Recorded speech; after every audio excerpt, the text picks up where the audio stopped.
Bonjour chers frères et sœurs en Christ. Bonjour chers frères et sœurs croyants en Dieu. Notre propos ce matin, dimanche, jour du Seigneur, va porter sur la Kabbale juive. C'est la véritable Kabbale. Parce qu'il y a eu d'autres Kabbales qui sont venus s'ajouter à cette Kabbale originelle et qui l'ont dévoyée, qui l'ont dénaturée. En outre, il y a le fait que la vie politique et sociale en Europe a toujours été pratiquement hostile aux Juifs. On a vu la façon dont les Juifs ont été expulsés d'Espagne par Isabelle et son mari, la reine Isabelle.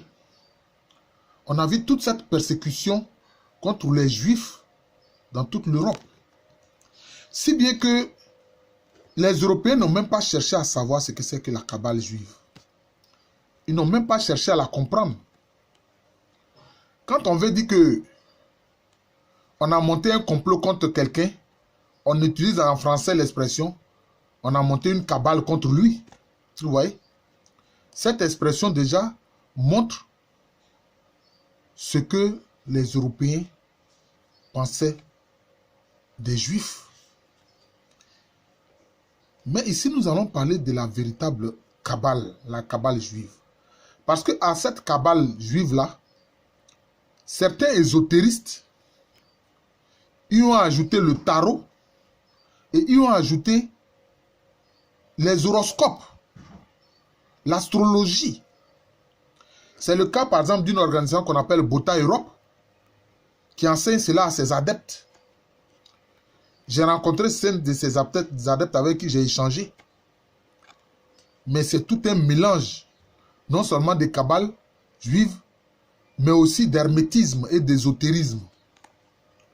Mais ici, comme je l'ai dit, je veux parler de la Kabbale juive, la véritable.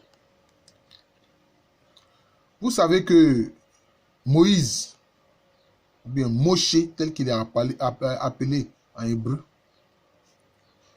est à l'origine de la foi des Juifs, c'est-à-dire le yavisme ou bien l'éloïsme. Et les 5 livres qu'il a écrits, le Pentateuque, les 5 livres, que les Juifs appellent la Torah. Tout Juif apprend la Torah. Tout Juif là, il étudie la Torah, c'est-à-dire les 5 livres. Genèse, Exode, Nombre, Lévitique, Deutéronome. Ces 5 livres-là. Tout Juif apprend ces 5 livres-là. Il étudie ces 5 livres. Maintenant, il y a des commentaires de la Torah qui sont faits par des rabbins, qui sont donc des guides spirituels dans le judaïsme. Et ça, on appelle ça le Talmud. C'est le regroupement d'enseignements et d'explications de la Torah. Mais cet aspect, disons, est livresque. C'est écrit. Mais il est dit que la Kabbale, c'est un enseignement qui est donné oralement. Et que Moïse lui-même, ou Moshe, si vous voulez, a reçu cet enseignement de Dieu. Et cet enseignement est transmis de maître à disciple. Et c'est ça la Kabbale. La Kabbale veut dire quoi? Ça veut dire simplement tradition. Kabbalah, ça vient de Kabbalah qui veut dire tradition. Mais aussi, ça indique l'idée de réceptacle, de recevoir donc un enseignement. Et en général, cet enseignement est oral. Cet enseignement porte sur ce qu'on appelle l'arbre kabbalistique ou l'arbre de vie, qui part de la couronne. Mais avant, disons qu'il y a un aspect plus haut, la couronne qui est appelée Keter, donc disons la couronne divine qui est appelée Keter, Mais avant Keter, il y a en fait l'Aïn Sof Ou. L'Aïn Sof Ou, c'est la lumière infinie. Et avant l'Aïn Sof Ou, il y a l'Aïn Sof, qui veut dire l'infini. Et puis avant l'Aïn Sof, il y a Aïn, qui veut dire source, qui veut dire Aïe, qui veut dire sang, c'est-à-dire S-A-N-S, c'est-à-dire que c'est Dieu dans son aspect inconnu. Voilà. Ça commence par Aïn, l'inconnu, Dieu qu'on ne connaît pas, qu'on ne peut connaître. Ensuite, cet inconnu qui s'étend, l'Aïn Sof. Ensuite, l'Aïn Sof devient l'Aïn Sof Aou qui commence à se manifester maintenant comme lumière infinie. Et puis maintenant, ensuite, comme couronne, qui est Keter. Après Keter, c'est comme s'il y a la descente de la lumière divine. C'est une descente de la lumière divine. Depuis l'Aïn Sof Aou, et puis Keter, jusque à Malkout, qui est considéré comme le royaume. Mais je vais indiquer les différentes autres étapes. Ces étapes séphirotiques, donc les différents éléments sont appelés séphirotes à partir de Keter. Keter, la couronne. Ensuite, Okma, qui est la sagesse divine. Donc c'est la descente de la lumière divine. De Keter, la couronne, la lumière descend à Okma, la sagesse. Puis de la sagesse, ça va à Bina. Bina, disons, qui est l'intelligence. Bina est l'intelligence divine. Et puis ensuite, cette lumière s'en va à Essed. Essed qui traduit un peu, disons, la miséricorde. Ça traduit un peu la miséricorde, la clémence. Et puis ensuite, ça va à Gebura ou Din, qu'on appelle aussi Din, qui veut dire la rigueur, la justice. La rigueur, la justice. D'ailleurs, le terme din, dans les langues sémitiques, désigne la religion. Voilà, la rigueur, la religion. Ça désigne la religion. Ensuite, cette lumière descend maintenant à Hod. Donc, ça descend d'abord à Netza. Netza, qui veut dire, disons, la victoire. Ça ramène à la victoire. Et puis Hod, à la gloire. Et puis ensuite, ça passe par Yod, qu'on appelle la base. Yod, c'est la base. Voilà. C'est le fondement. Mais ce fondement, c'est quoi en réalité?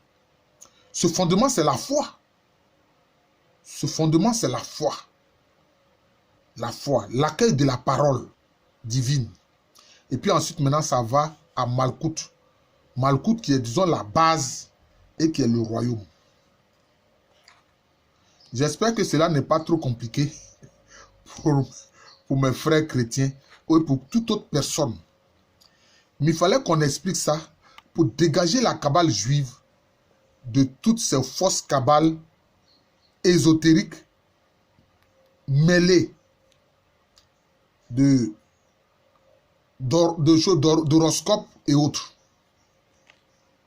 Mais j'ai omis exprès de vous parler d'un élément. C'est-à-dire que entre Keter et Hod, il y a une autre séphira plutôt, parce que le singulier c'est séphira, le pluriel c'est séphiroth. Il y a une séphira qu'on appelle Tiferet ou Tifaret. Tiferet est en fait au centre de l'arbre kabbalistique. Donc tout tourne autour de Tifaret. Tifaret, qui est, disons, la séphira ou le lieu du Christ. Du Christ.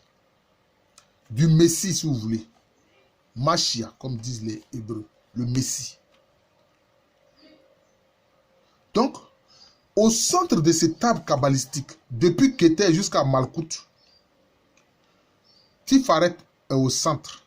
Donc, si on veut parler des séphirotes qui sont du centre, c'est Keter, c'est Tifaret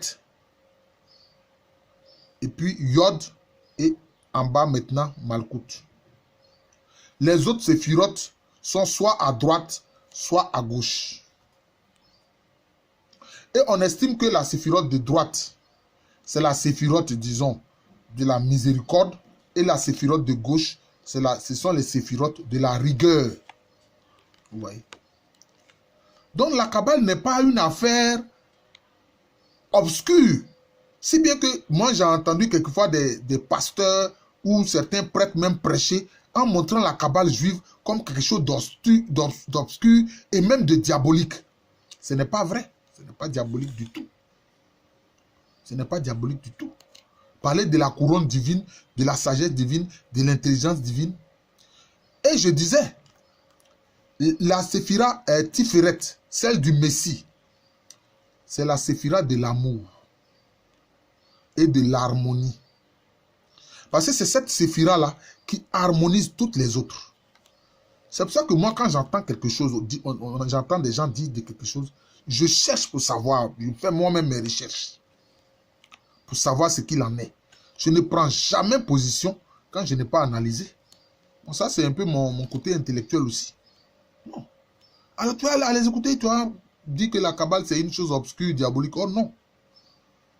Et maintenant, cet enseignement, quand on indique les différentes séphirotes, qui renvoient en fait à quoi? Si vous m'avez bien suivi, ça renvoie à quoi? Ça renvoie à des attributs de Dieu. La couronne divine. Mais ici, il n'est pas dit que tous ceux qui sont du Christ là, à sa suite, vont recevoir une couronne. Saint Paul a dit, j'ai mené le bon combat, j'ai gardé la foi, je n'ai qu'à recevoir la couronne.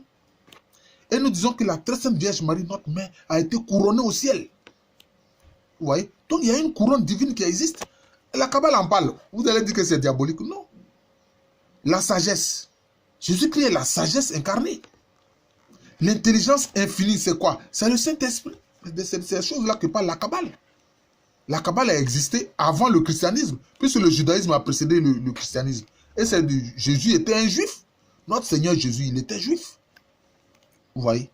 Il était juif. Et puis maintenant, la miséricorde et la rigueur divine, qui est liée à la loi. C'est lié à la loi. La rigueur est liée à la loi. Vous voyez? Et le fondement, c'est la foi. La base, c'est la foi. Et le royaume, hein, là où Dieu manifeste tous ses attributs. Maintenant, si vous devez remarquer, à chaque séphirote, ou chaque séphira, pardon, correspond un nom d'attribut de Dieu. C'est ça en fait. Ça correspond à un nom d'attribut de Dieu.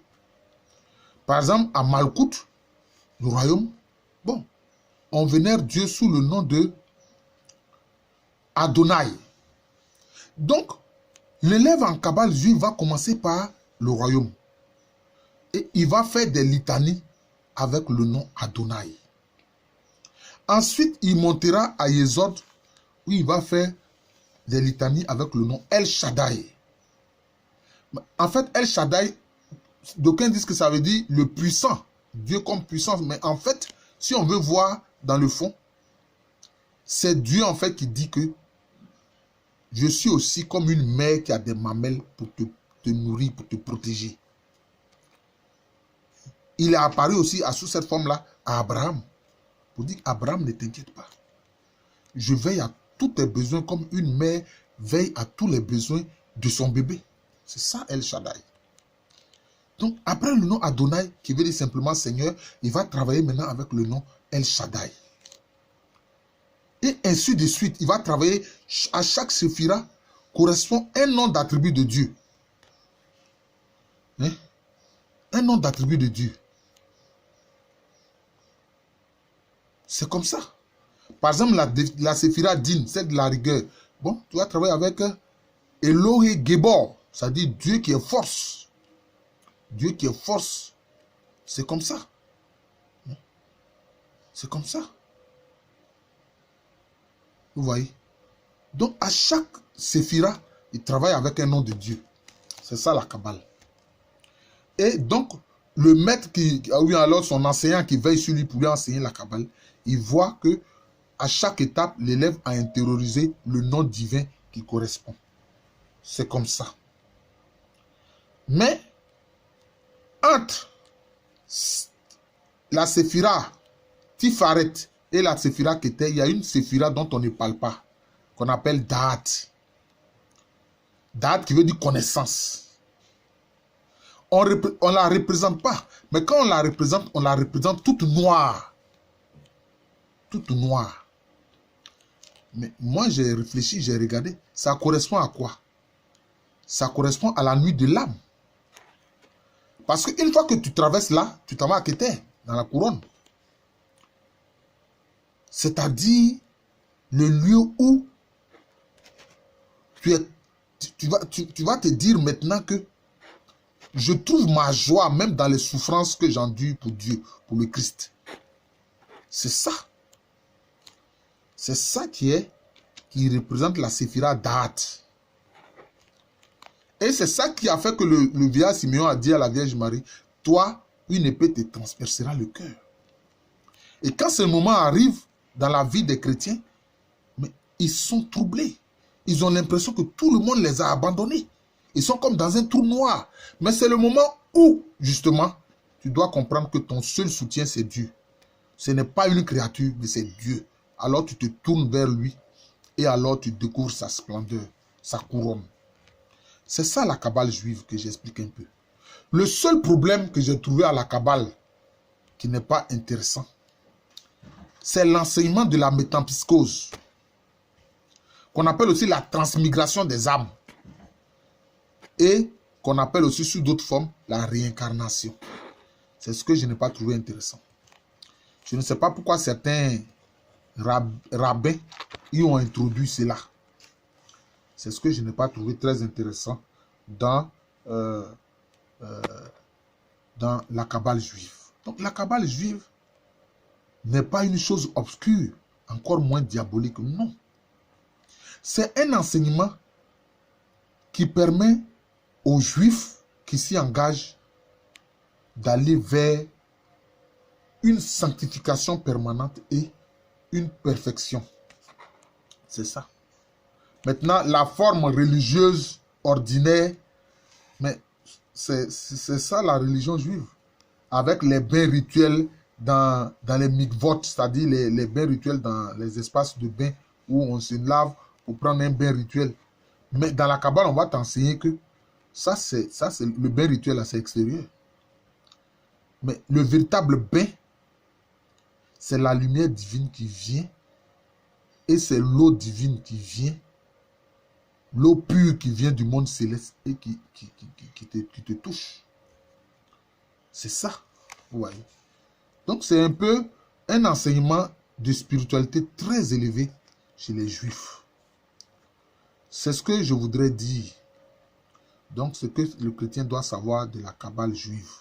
À ne pas confondre avec les fausses Kabbales que des ésotéristes ont créées en Europe en y ajoutant, comment on appelle, les horoscopes, l'astrologie, etc. C'est différent de la Kabbale juive. La Kabbale juive ne parle pas d'astrologie, encore moins d'horoscope, jamais. Et il y a des organismes, comme je dis, Bota Europe, qui enseignent ces mensonges qui n'ont rien à voir avec la Kabbale juive, telle qu'elle a été transmise de bouche à oreille depuis Moïse jusqu'à aujourd'hui avec certains rabbins qui les enseignent à des disciples. Je vous remercie. Je suis le frère Jean de l'amour de Jésus. Et à l'état civil, le professeur Alou Kwaméreni. Jean de l'amour de Jésus, c'est mon nom spirituel. À l'état civil, je suis le professeur Alou Kwaméreni. Je vous souhaite un joyeux dimanche. Le Seigneur Jésus-Christ, dans sa parole aujourd'hui, nous dit, il nous enseigne comment prier. Et puis aussi, il nous dit d'être persévérant dans la prière. De ne même pas nous gêner pour gêner Dieu en lui demandant avec insistance jusqu'à ce qu'on obtienne. Il a pris l'exemple de quelqu'un qui va voir son voisin nuitamment pour lui dire je viens de recevoir un ami qui vient de l'étranger, j'ai besoin de pain pour l'accueillir. Il faut me donner ce pain-là. L'autre dit je dors, il dit mais il va continuer de frapper jusqu'à ce que l'autre là lui ouvre la porte pour lui donner le pain dont il a besoin pour son ami voyageur qui est venu le trouver. C'est ce que le Seigneur Jésus nous enseigne aujourd'hui dans son évangile. Que la parole du Christ Jésus soit noué dans notre cœur et dans notre esprit. Et que nous soyons vraiment des témoins de l'amour du Christ. Quelquefois, quand je regarde sur les réseaux sociaux, je me demande mais comment des êtres humains peuvent être contre celui qui parle d'amour, de l'amour universel, aimer son prochain comme soi-même. Comment vous pouvez être contre celui qui enseigne cela et contre ses disciples? Je ne comprends pas. Évidemment, le monde est mauvais. C'est ce que Jésus a dit. Le monde est mauvais. Je vous remercie et je vous souhaite encore un joyeux dimanche.